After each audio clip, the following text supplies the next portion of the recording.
Lejla, please tell my story. I was 16 years old when I met my husband for the first time on our wedding day. 6 months before my 16th birthday, my father called me into the kitchen and said, "It's time for you to get married. I found a nice boy for you. You will marry him in the summer after you finish school." After I finished school? He made it sound like he was doing me a favour. I didn't want to get married. I wanted to continue with my studies. I had big dreams for myself and they didn't include a husband, and definitely not at the age of 16. But I was raised in a really strict household where we all did what my father told us to do. Honestly, that's another story in itself. So I knew I had no other choice but to obey him.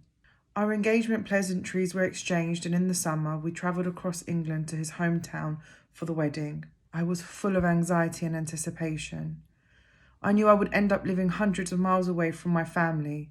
I was just a child. I thought, what on earth would I do that far away from everyone I loved? It's sweet when I hear stories of how loving and fun people's wedding days are, but mine was full of heartbreak. I even remember my mum saying to me on the day, "Make sure you're looking down on the floor at all times. Don't embarrass your husband on your wedding day." And our wedding night, after barely saying two words to each other, he took my virginity without my consent. And this was the beginning of the darkest period of my life. Because my story of abuse is so long and complicated, I'm going to try and keep it as simple as possible. I was nothing more than a slave to my husband and his family. Wake up, cook, clean. I was only ever allowed out of the house on big occasions like weddings or when we ventured to the mosque. I had no access to money whatsoever. It would have been a really monotonous life had it not been for the daily abuse that I faced from my husband and his parents. Prolonged periods of strangulation till I blacked out, clumps of hair ripped out of my head. My right arm was dislocated so many times that it now constantly clicks when I move it around. His favourite way to beat me was with a wet rope. He said, "My dad used to use this on my mum and it worked on her. She's a good wife now." I told my mum about what he had been doing to me. She said, "You're his wife.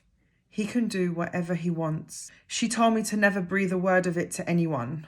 I was just expected to get on with it and not embarrass both sides of the family. One day, I was so desperate for help that I asked a male cousin of mine who lived close by to put in a request and speak to the imam. He didn't know the truth. I just told him that we were having marital difficulties and we needed some advice. But really, I secretly had hopes of making my husband see some sense that what he was doing to me was wrong. Since it felt like there was no way out of the marriage, this seemed like a good idea at the time. Somehow, the word got back to my husband, and one day he came home screaming at me, demanding to know how on earth I could even dare to reach out to talk to other men. He marched me up to the loft and locked me in the room. He had done this before. I thought, is that it? Is that all he's going to do? It wasn't long before he came back up with the soaking wet rope, his favourite weapon of choice. He kept me locked in there for over a week with no food, just some water that he'd throw at me in a bowl. Every night he would beat me, and it would end in him forcing himself onto me. The first few nights, I screamed for help. I'd call out for my in-laws and beg them to come and save me, but no one came. 2 years passed after that week-long torture. 2 long years of more abuse, but this time with a child in tow. And all I could ever think of was about ending my life. It seemed easier to end it all than continue living the same hell every day. If it wasn't for my child and my deep faith in religion, I think I would have gone through with it. The final violent incident went like this. My mother and I exchanged a few ill words over the care of my child. She had told my husband that I was being disobedient. He charged into the bedroom, dragged me down the stairs. He put my hand straight into the flames of a gas cooker. I screamed in pain and watched as the skin peeled away. I can still remember the smell of my skin burning in the fire. Not satisfied that he had caused me enough pain, he marched me back up to the loft and smashed my head against several doorways. I could feel the strength of his grip in my hair as it ripped out of my head. I thought, this is it. This is the day he finally kills me. So I ran to the window of the loft to see if there was anyone out on the street to help. I had never dared to do this before, but I thought of my child being left alone without a mother and being raised in such a violent family. What would he do without me?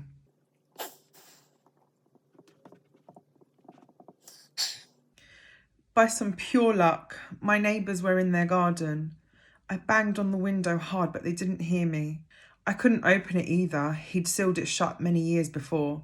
So I reached for the heaviest object in the room and I smashed the window open. I screamed to my neighbours to call the police. I told them my husband was trying to kill me. I asked them to be quick because I knew that he'd be back within minutes to finish off what he'd started. And they did. The police arrived and I was taken to hospital. My husband had managed to run out of the back door and he was never arrested. And of course, no one in the family would give up his whereabouts.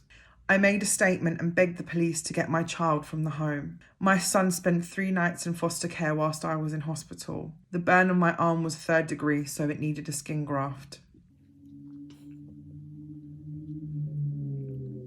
Whilst recovering from my burns, my parents visited me almost daily. Not to be loving or nurturing. They came to blackmail me into staying with my husband.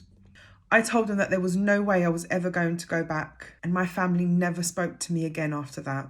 They said I had brought shame onto everyone for getting my husband into trouble and for not staying with him. I lost everyone I loved. I would also get visits from my husband's family telling me that he was going to kill me if I didn't drop the charges. Whilst I refused to go back to him, I was scared for my life and for my child, so I didn't pursue anything with the police. I didn't even reach out to big charities for help. I was so scared that it would somehow get back to him. I really wish I did though. I wish I'd just had one person to talk to confide in. And so there I was, alone with a child at such a young age. I had experienced physical and sexual abuse daily for years on end. I was diagnosed with complex post-traumatic stress disorder, and I still go to therapy now to help come to terms with my trauma. I moved around in refuges for over 2 years, purely because the council had such a hard time housing me far enough away from my abuser and my family. But eventually, I was housed, and I built a life for myself and my child. It was 5 years before my ex-husband granted me a divorce. I never dated again after leaving him. Not because I think all men are the same, but because I never envisaged that perfect family life for myself to begin with. I completed my A-levels and graduated from university with a bachelor's and a master's. I now have my own small business in mental health, and I absolutely love what I do because I understand my clients more than they could ever imagine. I'm at my happiest when I'm studying and working. And in the next few years, I plan on studying for my PhD, and I can't wait. I used to think that my marriage was arranged. I thought that it was just normal in my culture, but it was forced onto me. I wasn't given an option. I wasn't consulted. It was ordered of me, and I just obeyed.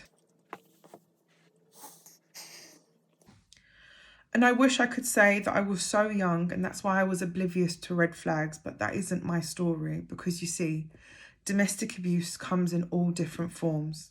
My story is about honour abuse and violence, and it's so important for you to understand that no matter what race, religion, cultural background you may be, abuse is never acceptable and that you are always entitled to consent. So please, ladies, don't ignore red flags. Please get help and get out. Please help me break generational and cultural cycles. And please save other women from the same fate as me.